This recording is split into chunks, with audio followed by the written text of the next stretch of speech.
যাস? ফাহাদের কাছে যাব একটু। ঠিক আছে যা, বিকেলের মধ্যে ফিরে আসিস। কেন, কোথাও যাবে নাকি? তোর আপুকে দেখতে যাব। ও আল্লাহ গো, আমার আবার বোন হলো কোন সময়? আমার বোন আছে আমি নিজেও জানি না। হারাম জাদা, জুতা চিনিস? গাল লাল করে দিব। তোর আপু মানে তোর মামা তো বোনকে দেখতে যাওয়ার কথা বলতেছে, তোর মায়া আপুর কথা বলছে। ও আগে বলবে তো, আমি কি না কি ভাবছি। তা তুমি মায়া আপুকে দেখতে এখন কানাডায় যাবে? তুই বেশি বুঝিস কেন? তোর মায়া আপু আজ কানাডা থেকে বাসায় আসতেছে পড়ালেখা শেষ করে, আর যাবে না, তাই দেখতে যাব তুই আর আমি। আচ্ছা, আমি কি কখনো মায়া আপুকে দেখছি? শুধু নামই শুনেছি। মায়া নামের একটা মেয়ে আমার মামার আছে, সে এখন কানাডায়। আবার তুই দেখছিস? তবে তোর মনে নেই অনেক বছর আগের কথা, ও ছোট থেকেই পড়ালেখার জন্য ওর মামার কাছেই গেছিল। ও আচ্ছা, তা তোমার ভাইয়ের মেয়ে দেখতে কেমন গো আম্মু? বলো, তোমার ভাইকে আমার সাথে বিয়ে দিবে নাকি? দাঁড়া হারামজাদা, আমাকে আর পাইকে দিলাম এক দৌড়ে বাড়ির বাইরে। তারপর বাইকটা নিয়ে বেরিয়ে পড়লাম ফাহাদের কাছে যাওয়ার জন্য। যেতে যেতে আপনাদের পরিচয় দিয়ে নেই, আমি ফারাবি ইসলাম অর্ণব। আমি বাবা মার একমাত্র সন্তান। আব্বু একটা বিজনেস আছে আর মা বাসায় থাকে। আর আমি এবার অনার্স প্রথম বর্ষে। বাবা কাজের জন্য বেশি সময় দেশের বাইরে থাকে। প্রায় আধা ঘন্টা বাইক চালিয়ে এক জায়গায় এলাম। ফাহাদ আমাকে এই জায়গায় আসতে বলেছে, কিন্তু কেন আমি নিজেও সেটা জানি না। তাই আমি ফাহাদকে ফোন দিলাম। প্রথমবার ধরল না, আবার দিলাম, ধরল না। এভাবে 3 বার দিলাম, ফোন ধরল না। মেজাজটা পুরো চেতে গেল আমার। আবার কল দিলাম, এইবার ফোন ধরল। কিরে, এতক্ষণ কই ছিলি? গার্লফ্রেন্ডের সাথে মিটিয়ে বিজি মনে হয়। এই তো মামা, ঠিক ধরছিস। ঠিক ধরছি মানে? তুই কই? এখানে কেন আসতে বললি? দোস্ত একটা কথা বলি, রাগ করিস না। আগে বল তুই কোথায়, তাড়াতাড়ি আয়। দেখ দোস্ত, রাগিস না, আগে পুরো কথাটা শোন। বল। আমি তোকে ডেকেছি আড্ডা দেওয়ার জন্য, আর তোর একটা গার্লফ্রেন্ডের ব্যবস্থা করতে। বাবা, কে তুই ভাই? তোরে তো আমি চিনতেই পারলাম না। আমায় গার্লফ্রেন্ড দিবি আর তুই? সত্যি বলছি, ওই দিক দিয়ে অনেক মেয়ে যায়, যেটা পছন্দ হয় তোকে পটিয়ে দিতাম। আমার গার্লফ্রেন্ড লাগবে না, তুই কই, তাড়াতাড়ি আয়। দোস্ত, আমি তোর কাছে যাওয়ার জন্য বের হয়েছিলাম। আসার সময় মিম ফোন দিয়ে বলল ওর সাথে নাকি ঘুরতে যাবে, আর আমিও না করতে পারলাম না। আমি এখন ওর সাথে ঘুরতে আইছি, এখন যেতে পারবো না, রাগ করিস না। আজ একটা গার্লফ্রেন্ড নাই বলে রাগ আমি কি করব? রাগের চেয়ে দুঃখটা অনেক গভীর। আজ একটা গার্লফ্রেন্ড নেই বলে সিঙ্গেলেরাই বোঝে সিঙ্গেল থাকার কষ্ট, যন্ত্রণা, হতাশা, দুঃখ, বেদনা। হতাশ হবে না দোস্ত, আমার মন বলতেছে তোর পিছন দিক থেকে কোনো মেয়ে আসতেছে, এই মেয়ে হবে তোর গার্লফ্রেন্ড। তোর ভবিষ্যৎবাণী তোর কাছে রাখ, কাট। আমি এখন একটু ঘুরে বাসায় যাব। দেখ না দোস্ত, পেছনে যদি মেয়ে না থাকে তাহলে নাই, আর যদি আসে আমাকে ট্রিট দিবি। রাখ তোর ট্রিট, শালা আমি মরি আমার জ্বালাই, আর তুই আইসিস ভবিষ্যৎবাণী করতে। দোস্ত একবার দেখ। কেন বিরক্ত করতেছিস? ঠিক আছে দেখছি। এক রাশ বিরক্তি নিয়ে পেছনে তাকালাম আমি। পেছনে তাকাতেই দেখলাম একটা মেয়ে আমার দিকে আসতেছে। দেখতে তো মাশাআল্লাহ পরীর মতো। প্রথম দেখাই ক্রাশ বাস সব একসাথে খেয়ে গেলাম। ফাহাদের কথা মানতে হবে। এদিকে ফাহাদ ফোনে হ্যালো হ্যালো করতেই আছে, আমার সেদিকে কোনো হুঁশ নেই। আমি শুধু ক্রাশকে দেখেই যাচ্ছি।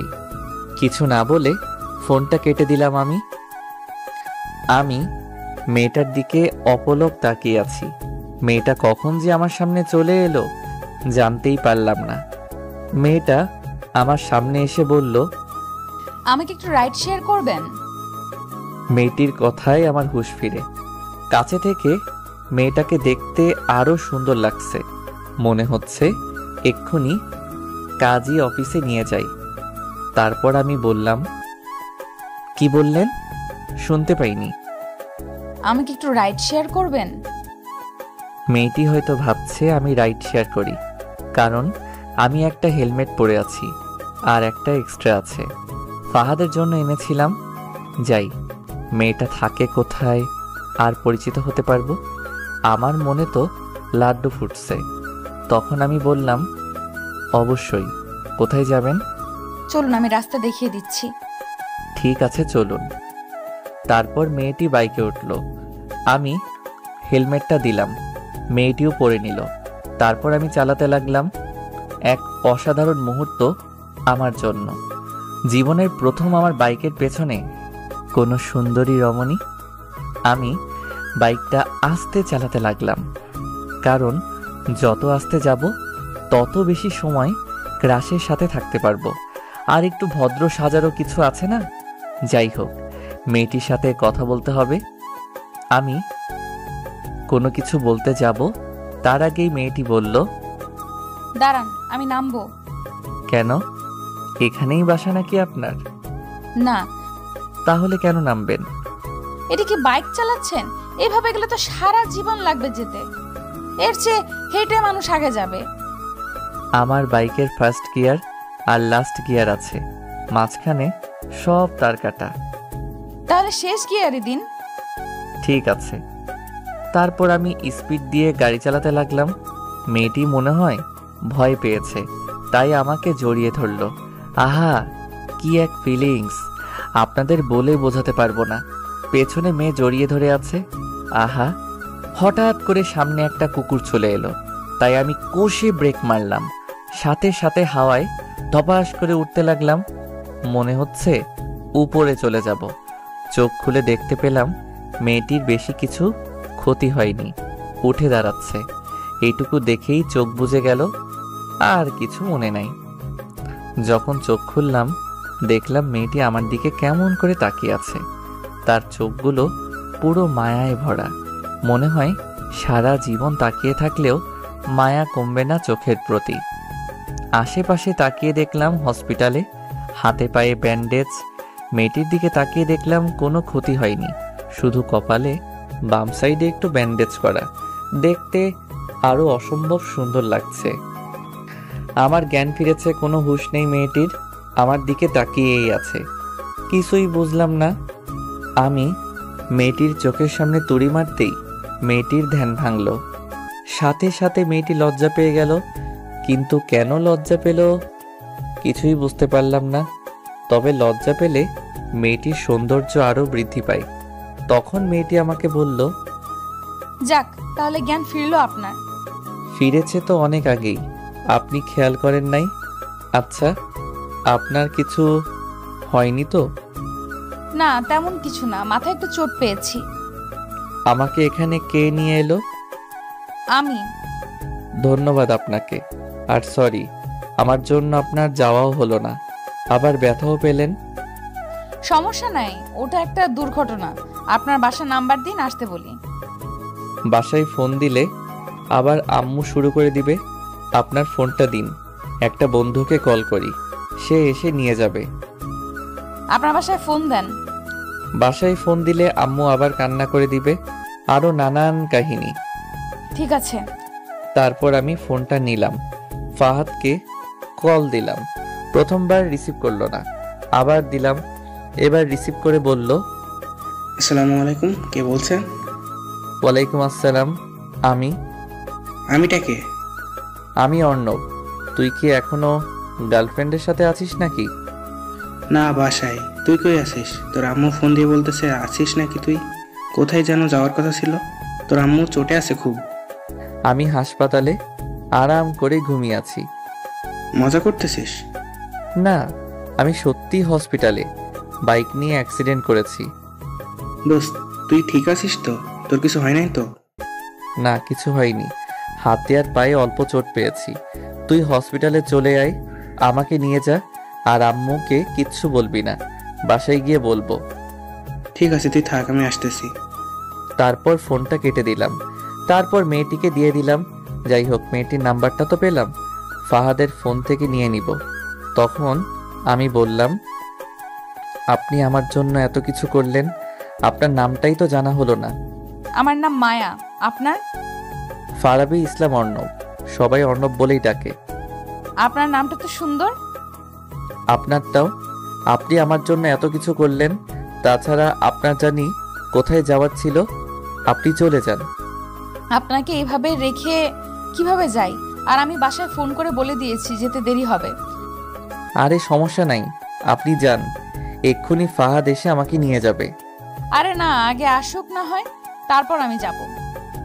সমস্যা নাই, আপনি যান, বাসায় আপনার জন্য চিন্তা করছে হয়তো। মায়া যেতে চাইছিল না, আমি জোর করে পাঠিয়ে দিলাম। বাসায় গেলে না জানি কি করে আম্মু। একে তো অ্যাক্সিডেন্ট করছি, আবার মামাতো বোনকে দেখার জন্য যাইতে চাইছিল। একটু পর ফাহাদ এলো। একটা কথা বলতে ভুলেই গেছি, মায়া নামের মেয়েটি সব বিল নাকি দিয়ে দিছে। তারপর ফাহাদ আমাকে ধরে নিয়ে যেতে লাগলো। একটু একটু করে হাঁটতে পারতেছি। তারপর হসপিটালের বাইরে এসে একটা গাড়ি নিয়ে বাসার উদ্দেশ্যে রওনা হলাম ফাহাদ আর আমি। বাসায় এসে কলিং বেল চাপ দিতেই আম্মু দরজা খুলে দিল। প্রথম আমাকে দেখে রাগে মনে হয় খেয়ে ফেলবে, আবার আমার হাত পা ব্যান্ডেজ দেখে আম্মু বলল, কি রে, কি করে হলো এসব? তুই ঠিক আছিস তো বাবা? আমি ঠিক আছি, কিছুই হয়নি। তা তো দেখতেই পাচ্ছি, কি করে হলো এসব? বাইক নিয়ে দাঁড়িয়েছিলাম, কোথা থেকে যে একটা গাড়ি এসে ধাক্কা দিল বুঝতেই পারলাম না। গাড়িটার খেয়ে কাজ নেই, তোরে এসে ধাক্কা দিল। তোরে আমি ভালো করে চিনি, এখন ভেতরে আয়। তারপর ফাহাদ আমাকে ভিতরে নিয়ে গেল। সিঁড়ি বেয়ে উপরে উঠতে আরো আরেক ঝামেলা। একটু কষ্ট করে সিঁড়ি বেয়ে ফাহাদের সাহায্য নিয়ে উঠলাম। তারপর রুমে এসে ফাহাদ চলে গেল বিদায় নিয়ে। তখন আম্মু বলল, এবার বল কিভাবে কি হলো? সত্যি বললাম তো। থাক, বলা লাগবে না। তুই যে সত্যি বলছিস তা আমি অন্ধের মতো বিশ্বাস করছি। আম্মু, তুমি জানি কোথায় যেতে চাইছিলে? তুই যদি আজকে অসুস্থ না হইতিস তাহলে তোকে আমি মেরে ঠ্যাং ভেঙে দিতাম। থাক, ভাঙা লাগবে না, তুমি এখন যাও, আমি ঘুমাবো, খুব ক্লান্ত লাগছে। ঠিক আছে, তুই বিশ্রাম নে। তারপর আম্মু চলে গেল, আমিও ক্লান্ত থাকায় ঘুমিয়ে পড়লাম। সন্ধ্যায় আম্মু ঘুম থেকে তুলে খাবার খাইয়ে দিয়ে চলে গেল। তারপর কিছুক্ষণ এফবিতে ঘোরাঘুরি করে আবার ঘুমিয়ে পড়লাম। পরের দিন সকালে ঘুম থেকে উঠে ফ্রেশ হয়ে একটু হাঁটাহাঁটি করলাম আস্তে আস্তে। খাবার টেবিলে আম্মু বলল, আজ নাকি বিকেলে আমার মামাতো বোন মায়া আসবে। তাতে আমার কি, আমার ক্রাশ মায়াকে খুঁজে বের করতে হবে।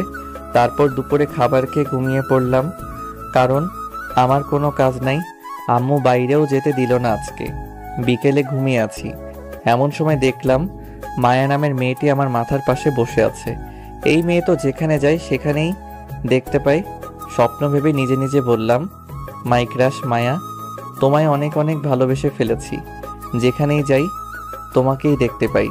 তোমার ওই চোখের চাহনিতে আবদ্ধ আমি, অনেক অনেক ভালোবাসি।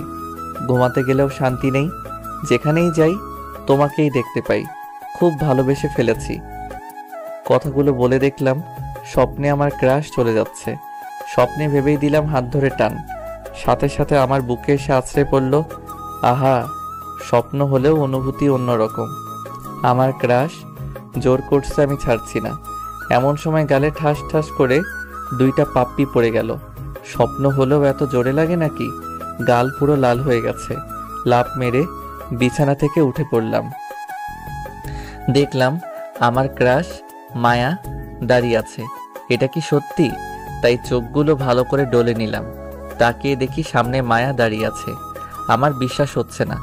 একটা চিমনি কাটলাম হাতে, আমার ব্যথা পেলাম। তার মানে সামনে সত্যি সত্যি মায়া।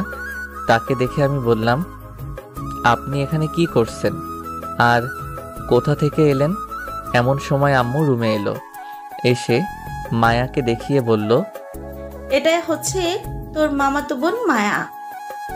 এটা বলে আম্মু মায়া আপুকে নিয়ে চলে গেল। তার মানে এই মায়াই আমার সেই মামাতো বোন মায়া আপু, আমার থেকে সিনিয়র। এতক্ষণ আমার পাশে মায়া আপুই ছিল। আমি সত্যি তাকে জড়িয়ে ধরেছিলাম, আরও অনেক কথা বলেছি। মায়া আপুকে জড়িয়ে ধরার কারণে আমাকে চড় মারল। আমার সব শেষ। আমি এখন মায়া আপুর সামনে যাব কিভাবে? তাকে জড়িয়ে ধরেছিল, স্বপ্ন ভেবে বাস্তবে হাতের শক্তি আছে বলতে হবে। গালটা এখনো ব্যথা করছে। মায়া আপু আমার মাথার পাশে বসে কি করছিল? আমার দিকে কেন গালে হাত দিয়ে তাকিয়েছিল? নানা প্রশ্ন আর অনুভূতি নিয়ে ওয়াশরুমে চলে গেলাম ফ্রেশ হতে। ফ্রেশ হয়ে বাইরে বের হয়ে দেখলাম মায়া আপু বিছানায় বসে পা দোলাচ্ছে। মায়া আপুর দিকে তাকাতেই লজ্জা লাগছে, তাই আমি বললাম, সরি আপু, ইচ্ছে করে কিছু করিনি, তখন স্বপ্ন ভেবে জড়িয়ে ধরেছিলাম। ঠিক আছে, আর যে কথাগুলো বলছিলি সেগুলো কি হলো বল? কথাগুলো কি সত্যি সত্যি আমাকে বলেছিলি? স্বপ্নে তোমাকে ভেবে ওই কথাগুলো বলেছিলাম। আমি তোর থেকে অনেক বড়, আর কোনো কথা নাই। একদিনে দেখেই ভালোবাসা হয়ে গেল? ভালোবাসা তো কোনো বয়স মানে না, আর ভালোবাসা কখনো বলে কই আসে না, সেটাও যে কোনো সময় যেখানে সেখানে হয়ে যায়। আমিও তোমায় প্রথম দেখায় ভালোবেসে ফেলেছি। মায়া আপু কোনো কথা না বলে চলে গেল। আমি মায়া আপুকে ভালোবাসি, যে করেই হোক মায়া আপুর মুখ থেকে শুনতে হবে আমায় ভালোবাসে কিনা। ভালোবাসুক আর নাই বাসুক, তোমায় আমি ছাড়ছি না মাই ক্রাশ। রাত্রে ডিনার করে ঘুমিয়ে পড়লাম। মায়া আপু কয়েকদিন থাকবে আমাদের এখানে, যে করেই হোক এই কয়েকদিনে রাজি করাতে হবে। সকালে ঘুম থেকে উঠে একটু হাঁটাহাঁটি করলাম। অনেক দিন হলো সকালে ঘুম থেকে উঠি না। সকালের পরিবেশটাই মুগ্ধকর, তাই একটু ছাদে গেলাম। ছাদে গিয়ে দেখলাম ক্রাশ মানে মায়া আপু দাঁড়িয়ে আছে। আমি মায়া আপুকে গিয়ে বললাম, আপু এত সকাল সকাল কি করছো এখানে? আমি সকালেই ঘুম থেকে উঠি। ও আমার উত্তরটা কি দিবে না? কিসের উত্তর? আমি যে তোমাকে ভালোবাসি। দেখ অর্ণব, তুই আমার থেকে ছোট, এটা সম্ভব না। আমি তোকে ভালোবাসতে পারবো না। তুমি চাইলেই সম্ভব, আর কেন আমাকে ভালোবাসতে পারবে না?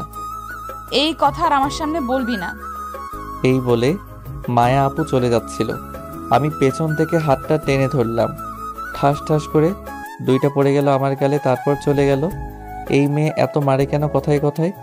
গালটা লাল করে দিল। তারপর আমি কিছুক্ষণ ছাদে সময় কাটিয়ে চলে এলাম। তারপর নাস্তা করে বাইরে এলাম বন্ধুদের সাথে আড্ডা দিতে। আড্ডা দিতে দিতে প্রায় বিকেল হয়ে গেল, তাই বাসার উদ্দেশ্যে রওনা হলাম।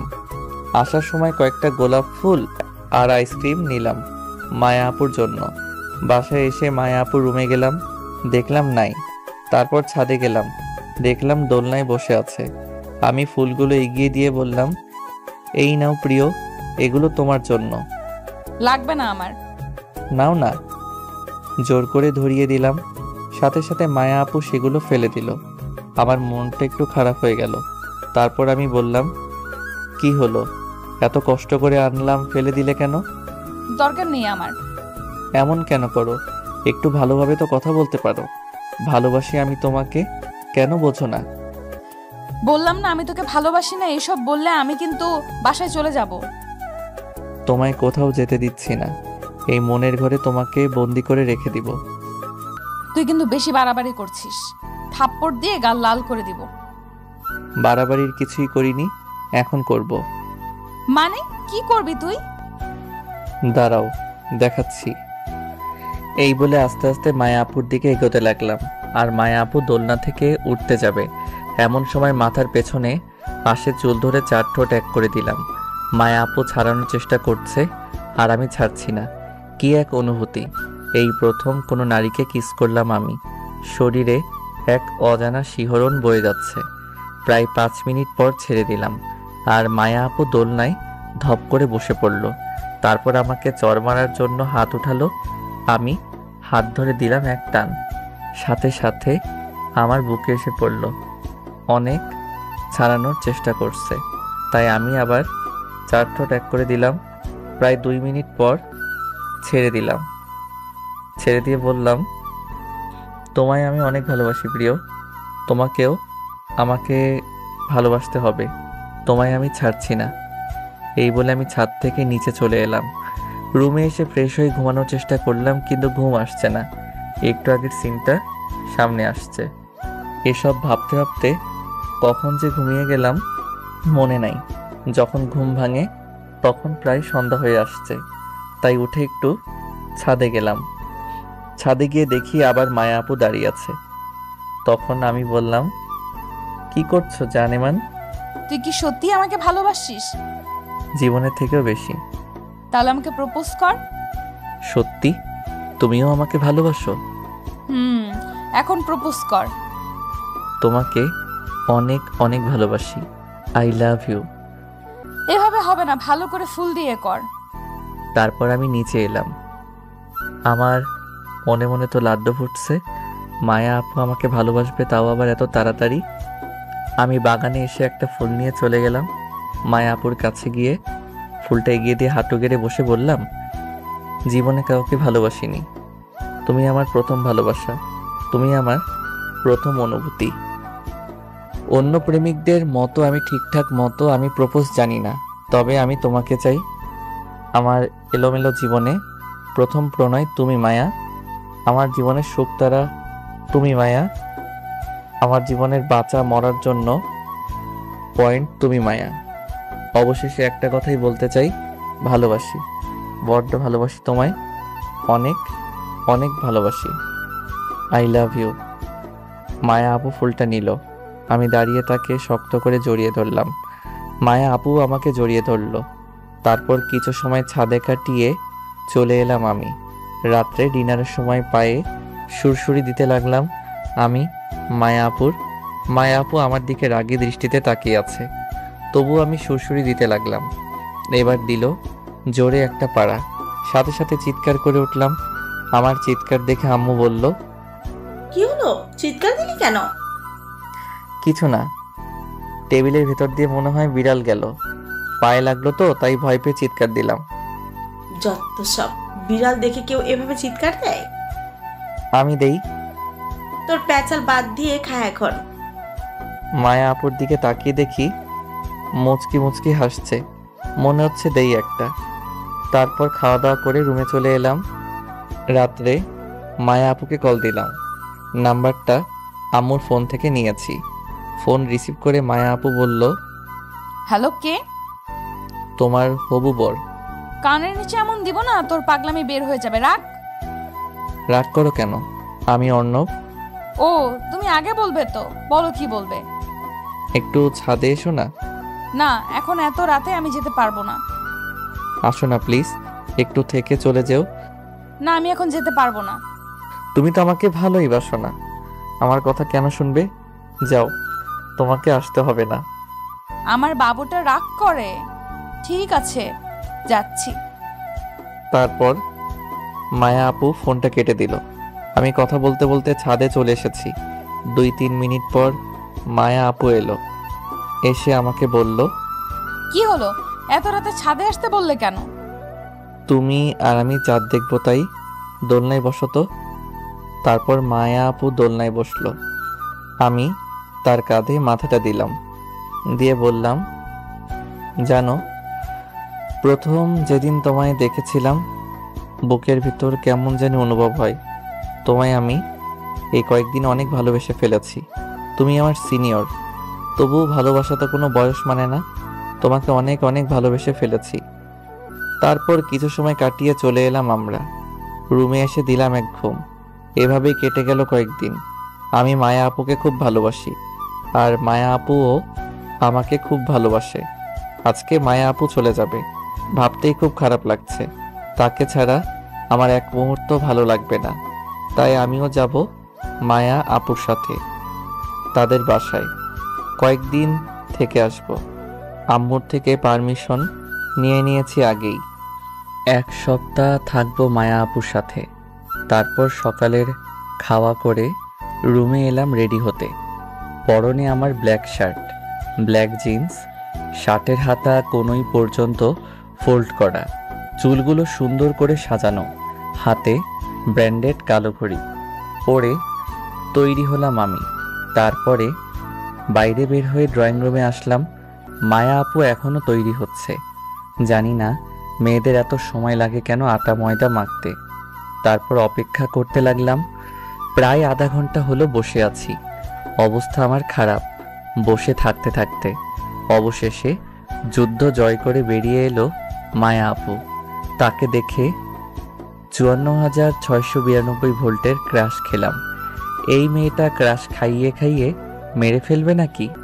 পরনে তার নীল শাড়ি, হাতে বিভিন্ন কালারের চুড়ি, চোখে কাজল, ঠোঁটে হালকা লিপস্টিক, সব মিলিয়ে একটা নীল পরি।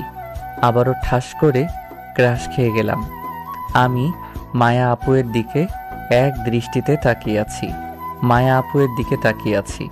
এমন সময় কারো তুড়ির আওয়াজে ধ্যান ভাঙে আমার। সামনে তাকিয়ে দেখি মায়া আপু। যা বাবা, মায়া আপু কখন সামনে এলো বুঝতেই পেলাম না। তখন মায়া আপু বলল, কিরে এভাবে চেয়ে আছিস কেন? তোমাকে আজকে পরীর মতো লাগছে জান পাখি। আর হবু বরকে কেউ তুই বলে? মায়া আপু কিছু বলল না, কি যেন ভেবে আমার দিকে তাকিয়ে আম্মুর কাছে বিদায় নিতে চলে গেল।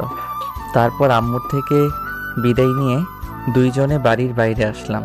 তারপর মায়া আপু বলল, কিরে কিভাবে যাবি? কেন বাইকে? সেদিনের মতো আবার ফেলায় দিবি না তো? সেদিন তো ওটা অ্যাক্সিডেন্ট মাত্র। আমি কি বাইক চালাতে জানি না নাকি যে তোমায় ফেলাই দিব? ঠিক আছে চল। তারপর মায়া আপু বাইকে বসলো, আমি বাইক চালাতে লাগলাম। আজ এক অন্য অনুভূতি। সেদিন ছিল অপরিচিতা, আর আজ সম্পর্কটা এক অন্যরকম রূপ। আহা, এক অন্যরকম অনুভূতি। প্রায় আধা ঘন্টা চালানোর পর একটা শপিং মলের সামনে এলাম। সেখানে এসে বাইক থামিয়ে দিলাম। তা দেখে মায়া আপু বলল, কিরে এখানে থামলি কেন? একটা জিনিস নেওয়ার আছে, তোমার যদি কিছু প্রয়োজন হয় নিতে পারো। আমার কিছু নেওয়ার নেই।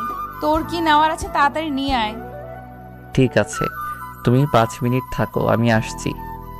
তারপর আমি শপিং মলে প্রবেশ করলাম। মায়া আপুকে আনিনি, কারণ তার জন্যই একটা ব্রেসলাইট নিব। কারণ 1 সপ্তাহ থাকার পরে আমাকে চলে আসতে হবে। এটা আমার স্মৃতি থেকে যাবে তার কাছে। তারপরে একটু খোঁজাখুঁজি করে একটা সুন্দর ব্রেসলাইট পেলাম। এটা মায়া আপুর হাতে অনেক মানাবে। তারপর সেটা নিয়ে চলে এলাম। তারপর আবার রওনা দিলাম তাকে নিয়ে। প্রায় আরো আধা ঘন্টা চালানোর পর আমরা এসে পৌঁছালাম। আমি গাড়ি থেকে নেমে মায়া আপু বাসার ভিতরে যাচ্ছি। তখন আমি বললাম, আপু দাঁড়াও। কেন? তোমার হাতটা একটু দাও তো। কেন? দাও না। তারপর মায়া আপু হাতটা এগিয়ে দিল। আমি পকেট থেকে ব্রেসলাইটটা বের করতে করতে বললাম, আমি তো 1 সপ্তাহ পরে আবার চলে যাব, তাই আমার স্মৃতি হিসেবে তোমার হাতে এটা পরিয়ে দিব। তারপর আমি ব্রেসলাইটটা বের করে পরিয়ে দিতে যাব, এমন সময় মায়া আপু বলল, তোকে একটা কথা বলি, আমি তোকে ভালোবাসি না, আর এটা আমার লাগবে না। মজা করো না তো। আমি মজা করছি না। তুই যখন ছাদে আমায় জোর করে কিস করিস তখন আমার খুব রাগ হয়েছিল, তাই তোর উপরে প্রতিশোধ নেওয়ার জন্য এমনটা করেছি। আমি কখনো তোকে ওই চোখে দেখিইনি। তুই আমাকে ভুলে যা, আমার থেকে ভালো মেয়ে পাবি তুই। এসব কথা শুনে আমি পুরো পাথর হয়ে গেছি। মাটি সরে গেছে আমার পায়ের নিচ থেকে।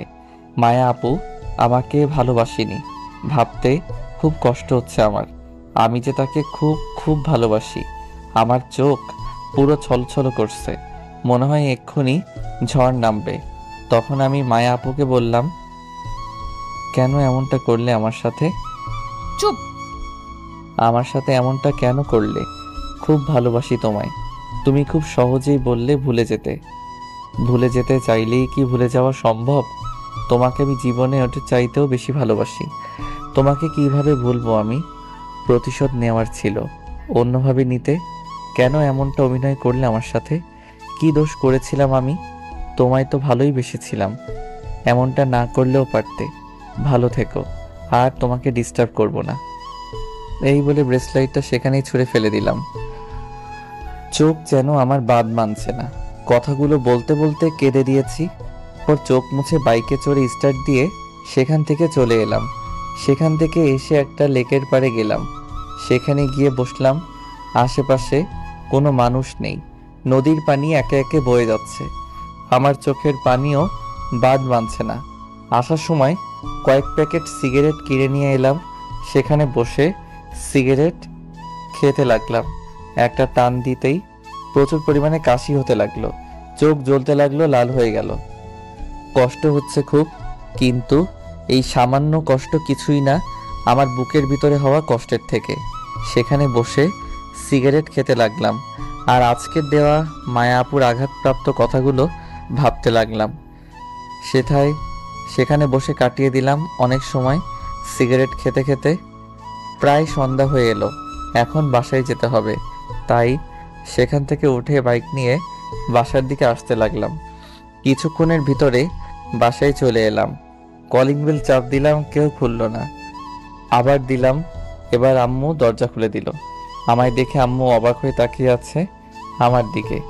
তারপর আম্মু বলল, কিরে, তোর মামা বাড়ি থাকার কথা, এত রাতে চলে এলি কেন? আর তোর চোখ মুখ এমন হয়েছে কেন? মুখ থেকে গন্ধ আসতেছে, কিছু খেয়েছিস নাকি? আমি কোনো কথা না বলে আম্মুকে পাশ কাটিয়ে ভিতরে চলে এলাম। আম্মু দরজা বন্ধ করে আমার পেছন পেছন আসতে লাগলো।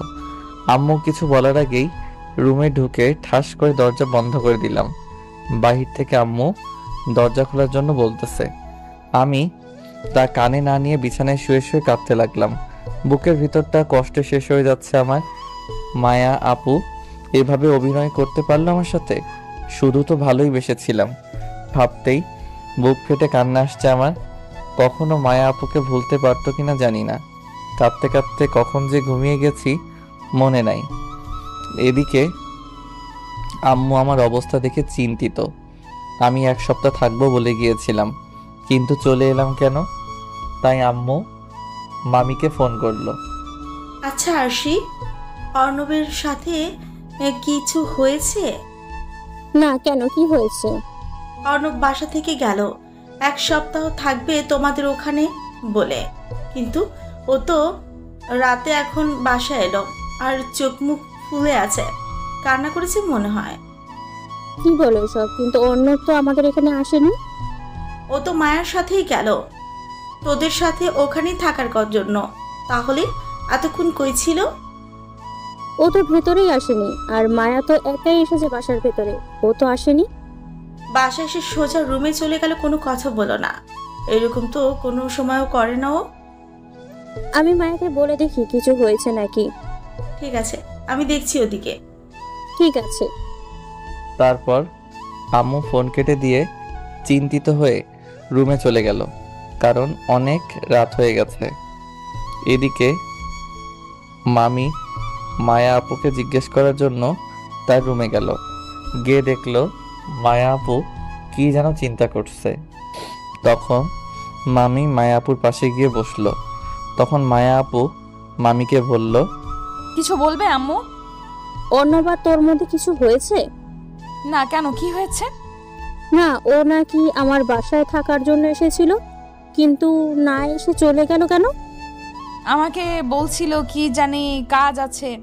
আমি বাসার ভেতরে ঢোকার জন্য বলছিলাম, কি জানি কাজ আছে বলে চলে গেছে। ও, অর্ণব এখন এত রাতে বাসায় ফিরলো? আর ওর আম্মু ফোন করে বলল কিছু হয়েছে নাকি? আর সারাদিন কই ছিল? আর মনে হয় অনেক কান্না করেছে। ও ঠিক আছে, তুই ঘুমা, অনেক রাত হয়েছে। তারপরে মামি চলে গেল। মায়া আপু কি জানি ভাবতে ভাবতে সেও ঘুমিয়ে পড়ল। এদিকে সকাল সকাল সূর্যের কড়া আলো জানালা দিয়ে প্রবেশ করছে। সূর্যের কড়া আলো আমার মুখে পড়তেই ঘুমটা ভেঙে যায় আমার। তাই আর শুয়ে না থেকে ঘুম থেকে উঠে পড়লাম। তারপর ফ্রেশ হয়ে নিচে এলাম। দেখলাম আম্মু সোফায় বসে কি জানি চিন্তা করছে। তখন আমি আম্মুর পাশে গিয়ে বসলাম আর বললাম, কি ভাবছো আম্মু? কিছু হয়েছে বাবা? কিছু হলে বল আমাকে। কাল কেন এত রাতে এলি? আর সারাদিন কোথায় ছিলি? একটা বন্ধুর বাসায় ছিলাম, একটা জরুরি কাজ ছিল তাই সেখানে গিয়েছিলাম। তুই না কাল তোর মামা বাড়ি গেলি 1 সপ্তাহ থাকবি বলি? ওর কাজটা একটু জরুরি ছিল, তাই মায়া আপুকে নামিয়ে দিয়ে চলে এসেছি। ঠিক আছে। আম্মু নাস্তা দাও, খুব খিদে পেয়েছে। ঠিক আছে, তুই বস, আমি নিয়ে আসছি। তারপর আম্মু রান্নাঘরে চলে গেল আর অর্ণব খাওয়ার টেবিলে বসলো। নাস্তা করতে করতে আম্মু বলল, তোকে একটা কথা বলা হয়নি, তোর আব্বু আজ সন্ধ্যার ফ্লাইটে আসবে, তোকে নিয়ে আসতে যেতে বলেছে। ঠিক আছে। তারপর নাস্তা করে বাইরে বের হলো। বাসায় থাকলে মায়ের কথা মনে পড়বে, তাই বাইরে বের হলো। তারপর ফাহাদকে কল দিল। দোস্ত কই তুই? মামার দোকানে আছি। কেন? তুই থাক, আমি যাচ্ছি। তারপর ফোনটা কেটে দিয়ে মামার দোকানে যেতে লাগলো।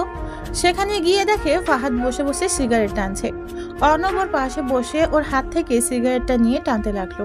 আর ফাহাদ অর্ণবের দিকে অবাক হয়ে তাকিয়ে আছে। অর্ণব ওর তাকিয়ে থাকা দেখে বলল, কি রে, এইভাবে তাকিয়ে আছিস কেন? তুই কে বলতো? মজা করিস না তো এখন। আমি তো আমার চোখকে বিশ্বাস করতে পারছি না, যেখানে তুই আমাকে সিগারেট খেতে বারণ করতি, আর আজ সেখানে তুই সিগারেট খাচ্ছিস। খাচ্ছি, কষ্ট দূর করার জন্য খেতে হয়। তোর আবার কিসের কষ্ট? কিছু না, এমনি বললাম। আমি আগে থেকেই খেতাম, তুই জানতিস না? কি? আমি জানতাম না, মিথ্যা বলছিস না। আচ্ছা এসব বাদ দে, চল কয়দিনের জন্য কোথাও থেকে ঘুরে আসি। ঠিক আছে, কোন দিক যাবি? 2-3 দিন পর। ঠিক আছে। তারপর ফাহাদের সাথে আড্ডা দিল। আড্ডা দিতে দিতে দুপুর হয়ে গেল। তারপর ফাহাদের থেকে বিদায় নিয়ে চলে আসলো বাসায়। গোসল করে খাবার খেয়ে দিল এক ঘুম। বিকেলে ঘুম থেকে উঠে ছাদে গেল। ছাদে গিয়ে মনটা খারাপ হয়ে গেল, কারণ এমন সময় মায়া আপুর সাথে দুষ্টুমি করত। মায়া আপুর কথা খুব মনে পড়ছে, তাই ছাদে না থেকে আবার রুমে চলে আসলো। রুমে এসে মায়ের কথা ভাবতে লাগলো। মায়ের কথা ভাবতেই চোখ ভিজে গেল। কতই না ভালোবাসতো তাকে, কি দোষ করেছিল, কেন তার সাথে এমনটা করলো। এসব ভাবতেই বুক ফেটে কান্না আসতেছে অর্ণবের। বিকেলে আর বাইরে বের হলো না। একটু পরে সন্ধ্যা হতে চললো। তারপর বেরিয়ে পড়লো এয়ারপোর্টের উদ্দেশ্যে। তারপর কিছুক্ষণ পর চলে আসলো এয়ারপোর্টে। একদম সঠিক সময়ে এসেছে। অর্ণবের আব্বু এসে পৌঁছালো মাত্র। তারপর অর্ণব তার আব্বুকে নিয়ে বাসায় আসতে লাগলো। আস্তে আস্তে আব্বু বলল, কেমন আছিস? কোনো রকম চলে যাচ্ছে। কেন, কিছু হয়েছে? টাকা লাগবে?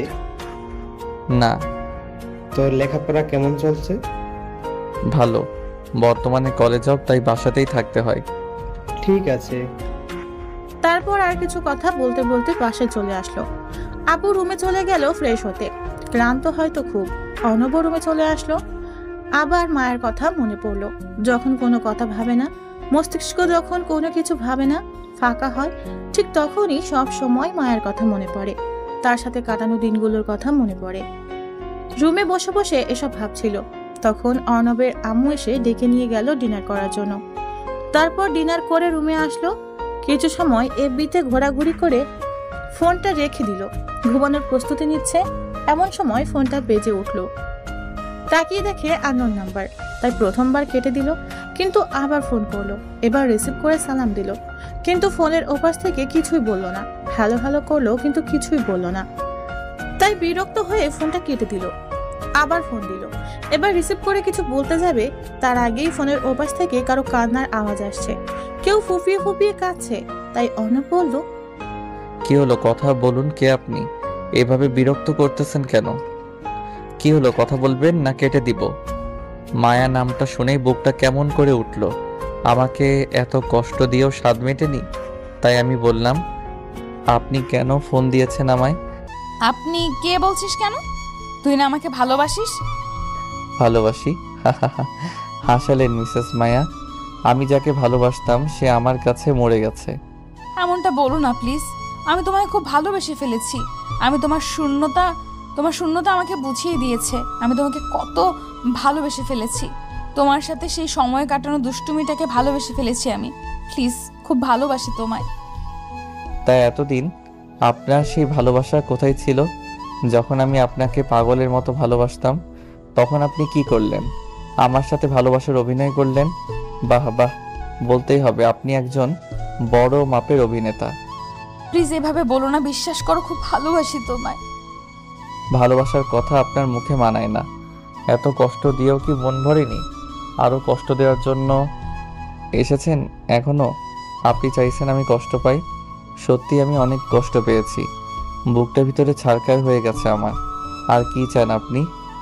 এটা সত্যি যে আমি তোমার সাথে অভিনয় করেছি, কিন্তু বিশ্বাস করো অভিনয় করতে করতে কখন যে তোমায় ভালোবেসে ফেলেছি আমিও জানি না। প্লিজ এই বিষয়ে কোনো কথা বলতে চাই না আমি। ভালো থাকবেন। এই বলেই অর্ণব ফোনটা কেটে দিল। আবার কল দিল। এবার ফোনটা কেটে সিমটা বের করে রেখে দিল। অন্য একটা সিম ফোনে সেট করলো। তারপর ফোনটা রেখে বিছানায় ধপাস করে শুয়ে পড়লো। একটা দীর্ঘশ্বাস ছাড়লো আর ফোনে বলা মায়ের কথাগুলো ভাবতে লাগলো। ভালোবাসে, ভালোই যদি বাসতো তাহলে কেন সেদিন এমন করলো? নাকি শাস্তিটা কম হয়ে গেছে বলে আবার এমন করছে? কেন এমনটা করলো? এখন যখন ভুলে যেতে চাইছে তখন কেন ফিরে আসতে চাইছে? ফিরে আসতে কি সত্যিই চাইছে নাকি আবার অভিনয়? না, কখনো ভালোবাসতে পারে না, হয়তো অভিনয়। এসব ভাবতে ভাবতে চোখ বেয়ে পানি চলে আসলো অর্ণবের। না, এইসব আর ভাবতে পারছে না। মাথা পুরো হ্যাং হয়ে যাচ্ছে। না, এসব আর নিতে পারছে না। তাই এসব ঝেড়ে ফেলে ঘুমাতে চেষ্টা করলো। না, কিছুতেই ঘুম আসতেছে না। বারবার মায়ের বলা ফোনের কথাগুলো কানে ভাসছে। এসব ভাবতে ভাবতে কখন যে ঘুমিয়ে গেছে মনে নাই। সকালে ঘুম থেকে উঠলো, একটু হাঁটাহাঁটি করলো। অনেকদিন হলো সকালে ওঠা হয় না। মনটা ফ্রেশ হয়ে গেল। কিছুক্ষণ হাঁটাহাঁটি করে বাসায় চলে আসলো। বাসায় এসে নাস্তা করে বেরিয়ে পড়লো, কারণ বাসায় অবসর সময় থাকলে মায়ের কথা মনে পড়বে। তাই বাসা থেকে বাইরে আসলো। তারপর ফাহাদকে ডেকে নিল ফোন করে। তারপর ফাহাদ আসলো, ওর সাথে আটা দিতে রাখলো। আটা দিতে দিতে ফাহাদ বলল, আচ্ছা দোস্ত, একটা কথা বল। কি? সেদিন যখন তোকে পেছনে তাকাতে বললাম তুই তাকাইলি, তারপর তোকে ফোনে কতবার হ্যালো হ্যালো করলাম, কিছু না বলে কেটে দিলি কেন? কোনো গার্লফ্রেন্ড পেয়েছিস নাকি সত্যি সত্যি? চুপ। কি হলো বল, নাকি ট্রিট দেওয়ার ভয়ে লুকিয়ে যাচ্ছিস? শুনবি? বল। তারপর অর্ণব ফাহাদকে সব বলল একে একে। সেদিন মায়াকে দেখা থেকে শুরু করে আজ সন্ধ্যায় ফোনের কথা থেকে শুরু করে মাঝখানে যা কিছু ঘটেছে সব কিছু বলে একটা জোরে নিঃশ্বাস নিল। আর কিছু বলল না। আর কিছু বলে হয়তো চোখ ধেয়ে আসতো, তাই আর কিছু বলল না। সব কিছু বলে মন খারাপ করে ফাহাদের পাশে বসে রইল। তখন ফাহাদ বলল, মন খারাপ করিস না, সব ঠিক হয়ে যাবে। খুব ভালোবাসতাম রে। আচ্ছা, কাল রাতে তো ফোন করে বলেছে যে তোকে ভালোবাসে, আর ও কান্না করছে। মনে হয় এবার তোকে সত্যি সত্যি ভালোবাসে। মনে হয় শাস্তি কম হয়ে গেছে, তাই আবার এসব অভিনয় করতেছে। আমার তো মনে হয় না। তোর কথা শুনে বুঝতে পারছি এবার তোকে সত্যি সত্যিই ভালোবাসে। ছাড় এসব, ভালোবাসার হলে অভিনয় করতো না। আর যাই হোক, আমায় ভালোবাসতে পারে না। ফাহাদের সাথে কথা বলছিল এমন সময় ফোনটা বেজে উঠলো। তাকিয়ে দেখে আম্মু। ফোনটা রিসিভ করে বলল, আম্মু বলো। তুই কোথায়? বাসায় আয়। কেন, কিছু হয়েছে নাকি? না, কিছু হয়নি, তুই বাসায়। ঠিক আছে, যাচ্ছি। তারপর ফাহাদের থেকে বিদায় নিয়ে বাসায় আসতে লাগলো। বাসায় এসে কলিং বেল চাপ দিতেই দরজা খুলে গেল। মনে হয় ওর জন্যই অপেক্ষা করতেছিল। দরজার দিকে তাকিয়ে যা দেখলো তা কোনো দিনও আশা করেনি অর্ণব। দরজার দিকে তাকিয়ে দেখে মায়া। মায়া কোনো কিছু বলবে তার আগেই কিছু বলার সুযোগ না দিয়ে অর্ণব পাশ কাটিয়ে ভিতরে চলে গেল। অর্ণব দেখলো মায়া ড্রয়িং রুমে তার আম্মুর সাথে বসে আছে। তাই আম্মুকে বলল, আম্মু কেন আসতে বললে আমায়? মায়া আসছে, তাই তোকে ডাকলাম। ওর বোরিং লাগবে, তাই তোর সাথে সময় কাটাতেই তোকে ডাকলাম। অর্ণব কিছু না বলে রুমে চলে গেল। পেছনে পেছনে মায়া রুমে গেল। তাকে দেখে রাগ অভিমান সব হচ্ছে অর্ণবের, কিন্তু কিছু করতে পারছে না। তাই বিরক্ত হয়ে বলল, কিছু কি বলবেন আপু? কি বললি? কানে কি শুনতে পান না নাকি? বললাম আপনার কিছু বলার থাকলে বলেন আপু, না হলে আমি এখন ঘুমাবো। কি বললি? আমি তোর আপু হই? আপু হয়তো কি, আপনি আমার মামাতো আদরের সিনিয়র বোন, তো আপু হয়তো কি বলবো। এভাবে কথা বলছিস কেন? তো কিভাবে কথা বলবো? ভালোবেসেও তো কথা বলতে পারিস।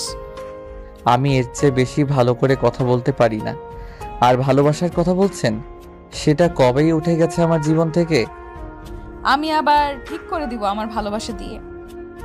আপনার ভালোবাসা? হাসালেন তো মিসেস মায়া, আপনি তো অভিনয় সেরা। সত্যি অসাধারণ আপনার অভিনয়। আপনাকে তো পুরস্কার দেওয়া উচিত। এইভাবে বলো না, আমার খুব কষ্ট হয়। আপনার তো কষ্ট হওয়ার কথা না, আপনার তো আনন্দ হওয়ার কথা। হাজার হোক, প্রতিশোধ নিতে পেরেছেন, তা আবার কি মনে করে আসলেন? প্রতিশোধ কি কম হয়ে গেছে নাকি? প্লিজ এইভাবে বলো না, বিশ্বাস করো আমি তোমাকে অনেক ভালোবাসি। তুমি এমনভাবে বলো না, খুব কষ্ট হয় আমার। তা এতদিন এই আপনার ভালোবাসা কোথায় ছিল? তখন কি ঘুমিয়েছিল নাকি? এখন জেগে উঠেছে ভালোভাবে শাস্তি দেওয়ার জন্য? বিশ্বাস করো, তোমার সেই দুষ্টুমি আর ভালোবাসার অভিনয় করতে করতে ভালোবেসে ফেলেছি। আমি নিজেও জানি না, খুব ভালোবেসে ফেলেছি। আর একটা সুযোগ দাও আমাকে। আমি আর দ্বিতীয়বার কোনো বেঈমানকে সুযোগ দিতে পারবো না। আপনার প্রতি যতটা ভালোবেসেছিলাম আমি, ঠিক ততটাই ঘৃণা করি আমি আপনাকে। সব ঘৃণা দূর করে দিব আমার ভালোবাসা দিয়ে। খুব ভালোবাসি তোমায়। এসব কথা আর আমি শুনতে চাই না। রুম থেকে বেরিয়ে যান বলছি। আমার কথাটা তো। বেরিয়ে যান বলছি, কখনো আমার রুমে যেন না দেখি। মায়া কিছু না বলে রুম থেকে চলে গেল। কি বলবে, হয়তো বা আর কিছুই বলার ছিল না। তারপর অর্ণব ধপাস করে বিছানায় পড়ে গেল। কেন ওর সাথে সবসময় এমনটা হয়? অভিনয় তো করলো, তাহলে আবার কেন ফিরে আসলো? আবার কি চায়? নাকি সত্যিই ভালোবাসে? এরকম হাজারো চিন্তা মাথায় নিয়ে ঘুমিয়ে পড়লো। সন্ধ্যায় ঘুম ভাঙলো আম্মুটাকে। তারপর ফ্রেশ হয়ে ডিনার করতে আসলো। আব্বু, আম্মু আর মায়া বসে আছে। অর্ণব গিয়ে তাদের সাথে যোগ দিল। মায়া অর্ণবের সামনে চেয়ারে বসে আছে। অর্ণবের দিকে কেমন করে তাকিয়ে আছে। খাবার খেতে খেতে পায়ে সুড়সুড়ি অনুভব করলো। মনে হচ্ছে কেউ পা দিয়ে পা সুড়সুড়ি দিচ্ছে। মায়ের দিকে তাকিয়ে দেখলো তার দিকে তাকিয়ে মুচকি মুচকি হাসছে। অর্ণবের আর বোঝার বাকি রইল না কিছু। কোন রকমে খাওয়া শেষ করে রুমে চলে আসলে পুরো সময় পায়ে সুড়সুড়ি দিয়েছে, কিন্তু কিছুই বলতে পারলো না। রুমে এসে শুয়ে পড়লো। প্রতিদিন রুমের দরজা খুলে দিয়ে ঘুমায়, আজও তার ব্যতিক্রম না। রুমের দরজা লক না করেই শুয়ে পড়লো। ঘুম আসতেছে না, বারবার মায়ের কথাগুলো মনে পড়ছে। একটা সুযোগ দাও, খুব ভালোবাসি তোমায়। এসব হাজারো কথা কানের কাছে এসে মিছিল শুরু করেছে। এসব ভাবতে ভাবতে কখন যে ঘুমিয়ে গেছে মনে নাই। সকাল সকাল কিছু ভারী অনুভব করলো বুকে, তাই ঘুমটা ভেঙে গেল। তাকিয়ে দেখে একটা মেয়ে শুয়ে আছে তার উপর। তার চুলগুলো সারা মুখে ছড়িয়ে আছে। এক অদ্ভুত ঘ্রাণ, নেশা জড়ানো মাতাল হওয়ার মতো ঘ্রাণ। মনে হচ্ছে সেই ঘ্রাণে মাতাল হয়ে যাবে। মেয়েটির চুলগুলো সরালো মুখ থেকে। তারপর চুলগুলো তার মুখ থেকে সরাতেই প্রচন্ড রাগ হতে লাগলো। মায়া শুয়ে আছে ওর উপর। ধাক্কা দিয়ে সরিয়ে দিল। ধাক্কা দেওয়াতে মায়া ঘুম থেকে উঠে গেল। অর্ণব প্রচন্ড রাগ নিয়ে তাকিয়ে আছে। মায়া কিছু না বলে লজ্জা পেয়ে চলে গেল। মাথায় কিছুই আসতেছে না। যাকে এত দূরে সরানোর চেষ্টা করছে সেও দূরে সরিয়ে দিয়েছে। তাহলে আজ কেন এমন করছে? অর্ণবও ঘুম থেকে উঠে পড়ায় আর ঘুমালো না। ফ্রেশ হতে ওয়াশরুমে চলে গেল। আয়নার দিকে তাকাতেই আউ চমকে উঠল নিজের দিকে তাকিয়ে। এটাকে সারা মুখে লিপস্টিকের বন্যা বয়ে গেছে। এবার অনেক রাগ হলো। নিজের চুল নিজেই ছিঁড়তে হচ্ছে।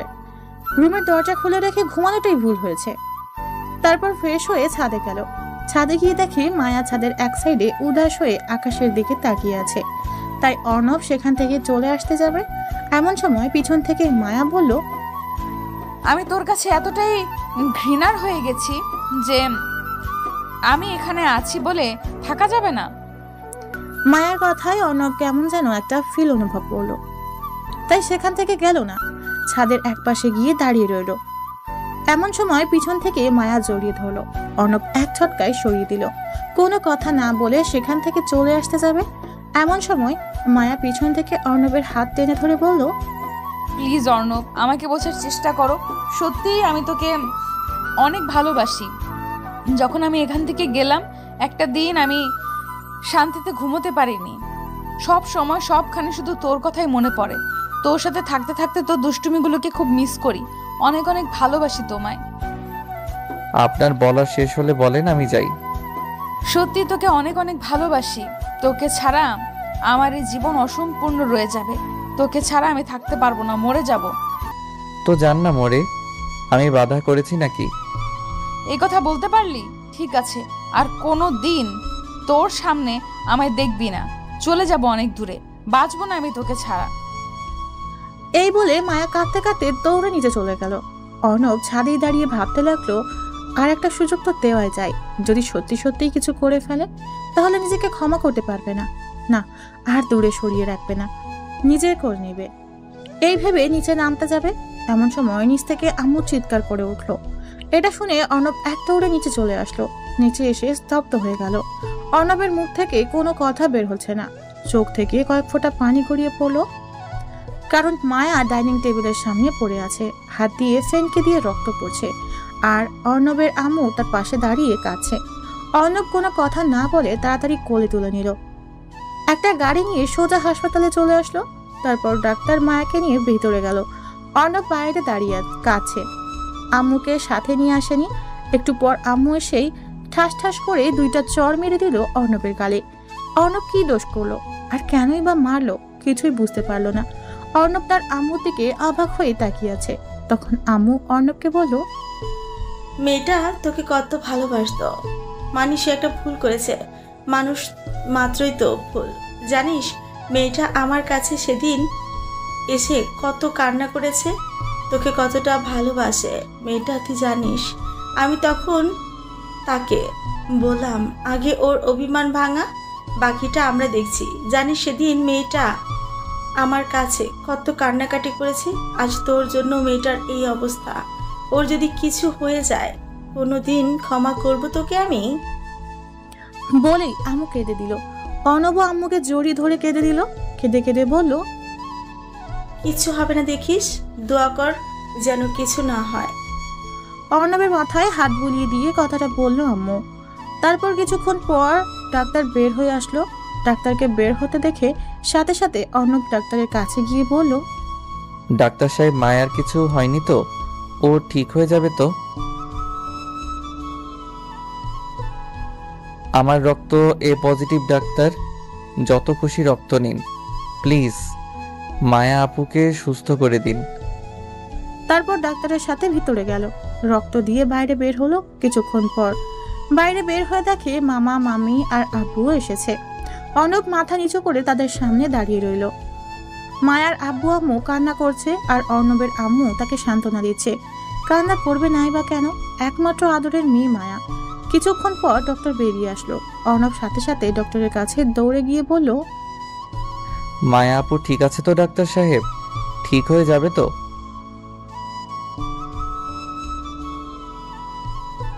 অর্ণব ডক্টরের কথা শুনে একটা দীর্ঘশ্বাস ফেলল। প্রাণ ফিরে এলো এতক্ষণে। তারপর কিছুক্ষণ পর মায়াকে বেডে শিফট করা হলো। সবাই গেল দেখতে, অর্ণব গেল না। কিছুক্ষণ পর সবাই বেরিয়ে আসলো। তারপর অর্ণব ভিতরে গেল। মায়া অর্ণবের দিকে তাকিয়ে আছে, চোখ থেকে পানি পড়ছে তার। কাছে গিয়েই ঠাস ঠাস করে 2টা চড় মেরে দিল অর্ণব। মায়া তার দিকে অবাক হয়ে তাকিয়ে আছে, চোখ থেকে অঝোর ধারায় বৃষ্টি নামছে। এই অবস্থায় মায়াকে দেখতে কলিজা ছিঁড়ে যাচ্ছে অর্ণবের। সাথে সাথে অর্ণব মায়াকে বুকে জড়িয়ে নিল। মায়া অর্ণবের বুকেই কাঁদতে কাঁদতে বলল, মারতেই তো পারিস, আর তো কিছু পারিস না, আর তো কিছু বুঝিস না। মারবো না? তুমি কি বাচ্চা নাকি? আমি রাগের মাথায় ওসব বলেছি, তাই বলে তুমি, তোমার যদি কিছু হয়ে যেত কি নিয়ে বাঁচতাম আমি? তুই তো এটাই চেয়েছিলি, তাই এমন করেছি। আবার মার খাবে বলে দিলাম? আমি তো এসব এমনি এমনি অভিমান করে বলেছিলাম, তাই বলে তুমি এসব করবে? তখন অনেক কষ্ট হয়েছিল আমার, তাই এমন করেছি। তোমার কষ্টটাই দেখলে, আমারটা দেখলে না। সেই সময় কত কষ্ট হয়েছিল আমার। আজ যদি তোমার কিছু হয়ে যেত তাহলে কি নিয়ে বাঁচতাম আমি? অনেক অনেক বেশি ভালোবাসি তোমায়। ভালোবাসতে হবে না তোকে, যা। এই বলে মায়া অভিমান করে অর্ণবকে দূরে সরিয়ে দিল। অর্ণবও মায়ার দিকে মুখ নিয়ে যেতে যেতে বলল, আমি তো আমার ভালোবাসা আদায় করে নিব। মানে? আর তুই এই দিকে মুখ নিয়ে? আর কিছু বলতে দিল না, 4 ঠোঁট এক করে দিল। প্রথমে মায়া ছাড়ানোর চেষ্টা করলেও ছাড়ালো না, রেসপন্স দিতে লাগলো। পাক্কা 5 মিনিট পর ছেড়ে দিল। তখন মায়া লজ্জা পেয়ে অর্ণবের বুকে মুখ লুকালো। হাসপাতালে কিছুক্ষণ থাকার পর মায়াকে বাসায় নিয়ে আসলো। খুব ক্লান্ত থাকায় মায়া বাসায় এসে ঘুমিয়ে পড়ল। প্রায় সন্ধ্যার সময় ঘুম ভাঙলো। ফ্রেশ হয়ে নিচে এসে দেখে মামা মামি আর আব্বু আম্মু খাবার টেবিলে বসে কি যেন কথা বলতেছে। মায়াকে দেখছে না। নিচে নামার পর আম্মু বলল মায়াকে ডেকে নিয়ে আসতে, তাই আবার উপরে গেল মায়ার রুমের সামনে। রুমের সামনে এসে দেখে মায়া চুল আঁচড়াচ্ছে ড্রেসিং টেবিলের সামনে। পিছন থেকে গিয়ে জড়িয়ে ধরল। এভাবে হুট করে জড়িয়ে ধরাতে চমকে গেলেও পরক্ষণেই অর্ণবকে দেখে একটা শ্বাস ফেললো। তখন মায়া বলল, করছিস কি? ছাড় বলছি, কেউ এসে যাবে। আসুক, তাতে কি? আমি তো আমার হবু বউকে ধরেছি, আর তো অন্য কাউকে ধরিনি। অন্য কাউকে ধরার ইচ্ছা আছে নাকি? অন্য কাউকে কেন ধরবো? তোমার মতো কিউট পরীর মতো একটা হবু বউ থাকতে। থাক, আর পাম দিতে হবে না, চল নিচে চল। আগে একটা ইয়ে দাও। কি? কেন তুমি বুঝো না? ইয়ে দাও তো একটা। আমি এখন দিতে পারবো না। না দিলে নিচে যাব না। না গেলে নাই, আমার কি? তুই থাক, আমি গেলাম। এই বলে সত্যি সত্যি মায়া চলে গেল। কি মেয়ে রে বাবা, সত্যি চলে গেল। অর্ণব আর উপরে না থেকে নিচে নামলো। তারপর সবাই একসাথে ডিনার করতে লাগলো। ডিনার করতে করতে আপু বলল, অর্ণব, আমরা চাচ্ছি তোর আর মায়ার বিয়েটা দিতে, তুই কি বলিস? এখন না, একটু পরে। পড়ালেখাটা আগে শেষ করি। এমন সময় দেখলো মায়া অর্ণবের দিকে রাগী দৃষ্টিতে তাকিয়ে আছে। মনে হচ্ছে লবণ মরিচ ছাড়াই খেয়ে ফেলবে। চোখ দিয়ে ইশারা দিয়ে হ্যাঁ বলতে বলছে। তখন আব্বু বলল, লেখাপড়ার সাথে বিয়ের কি সম্পর্ক? আমরা চাই তোদের বিয়েটা কালকে দিয়ে দিতে, পরে না হয় বড় করে অনুষ্ঠান করব। ঠিক আছে, তোমরা যা ভালো মনে করো। তারপর সবাই মিলে ডিনার করে রুমে চলে আসলো। অর্ণব জানে মায়া আসবে এখন রুমে, তাই দরজার পাশে দাঁড়িয়ে রইল। একটু পর কে যেন দরজা ঠেলে ভিতরে আসতেছে। রুমের ভিতরে আসতেই ঠাস করে দরজা বন্ধ করে দিল অর্ণব। হঠাৎ দরজা বন্ধ হওয়ায় মায়া চিৎকার করে উঠল। সাথে সাথে মুখ চেপে ধরে বলল, চুপ চুপ। আমি জানিস কত ভয় পেয়ে গেছিলাম। এত ভয় পেতে হবে না। তা এত রাতে আমার রুমে কি মনে করে? পানি খেতে এসেছিলাম, তো রুমের সামনে দিয়ে যেতেই ভাবলাম ঘুমিয়েছিস কিনা, তাই। থাক, আর মিথ্যা বলতে হবে না। তুমি আমার জন্যই আসছিলা। এসেছিলাম তো কি হয়েছে? আমি কি অন্য কারো রুমে গিয়েছিলাম নাকি? তোর রুমেই তো এসেছিলাম। তা কি জন্য এসেছিলে জানতে পারি? এমনি, তুই থাক, আমি গেলাম। এভাবে চলে যেতে দিলে না যাবে। তখন যেটা দাওনি এখন ওটা দাও। এখন দিতে পারবো না, আর তো একদিন, কালকে তো বিয়ে। তো কি হয়েছে? এখন দেরি না করে ঝটপট একটা ইয়ে দাও। ঠিক আছে, তুই চোখ বন্ধ কর। চোখ বন্ধ করতে হবে কেন? আমার লজ্জা লাগে। ওরে আমার লজ্জাবতী হবু বউরে, সেদিন যে ঘুমের মধ্যে কিস করছিলে তখন লজ্জা কি শরবত করে গুলে খেয়েছিলে? এই কথা বলে অর্ণব তার চোখ বন্ধ করলো। প্রায় 2 মিনিট হলো কিছু সারা শব্দ পেল না। পালিয়ে গেল না তো আবার? চোখ খুলে দেখে সত্যিই পালিয়ে গেছে। যা সালা, এবারেও বোকা বানিয়ে পালিয়ে গেল। মনে এক পালতি কষ্ট নিয়ে ঘুমিয়ে পড়ল। পরের দিন সব নিয়ম কানুন মেনে অর্ণব আর মায়ার বিয়েটা হয়ে গেল। বিয়েটা অর্ণবদের বাড়ি থেকেই হয়েছে। রাত 12টা বর্তমানে। বাসর ঘরের সামনে তাকিয়ে আছে অর্ণব। ভিতরে যাওয়ার সাহস পাচ্ছে না। বুকে 53,882 গ্রাম আর মনে 73,829 গ্রাম সাহস নিয়ে ভিতরে ঢুকলো। ঢুকে দরজাটা লক করে দিল। অর্ণবের রুমে ঢোকার শব্দ পেয়ে মায়া বিছানা থেকে নেমে এসে সালাম করলো। অর্ণব মাথায় হাত দিয়ে বলল, বেঁচে থাকো মা। কি বললি? আমি মা? দাঁড়া, তোর হচ্ছে আজকে। সরি আপু, থুকু বউ। তুমি থাকো, আমার খুব ঘুম পেয়েছে। আমি ঘুমাবো, ডিস্টার্ব করো না। এই বলে অর্ণব বিছানায় গিয়ে শুয়ে পড়লো। মায়া অর্ণবের উপরে বসে পড়লো। কি হলো, এভাবে উপরে বসে আছো কেন? ডিস্টার্ব করো না, আমি ঘুমাবো। কোনো ঘুমানো চলবে না আজকে। এতদিন তো সুযোগের অপেক্ষায় ছিলি, এখন পেয়েও ছেড়ে দিচ্ছিস নাকি ভালো সাজার অভিনয় করছিস? আমি ভালো, এটা পৃথিবীর সবাই জানে। না বিশ্বাস করলে পাঠক পাঠিকাদের জিজ্ঞেস করে দেখতে পারো। তোকে চেনাই আছে আমার, লুচ্চা। কি? আমি লুচ্চা? ঠিক আছে, আমি লুচ্চা। লুচ্চামির কি দেখছো? এখন দেখবে আমি কত লুচ্চা। তারপর অর্ণব মায়াকে নিচে ফেলে দিয়ে তার উপরে উঠে পড়লো। আস্তে আস্তে মায়ার মুখের দিকে মুখ নিয়ে যেতে লাগলো। মায়ার নিঃশ্বাস ভারী হয়ে আসছে, ঘন ঘন নিঃশ্বাস নিচ্ছে।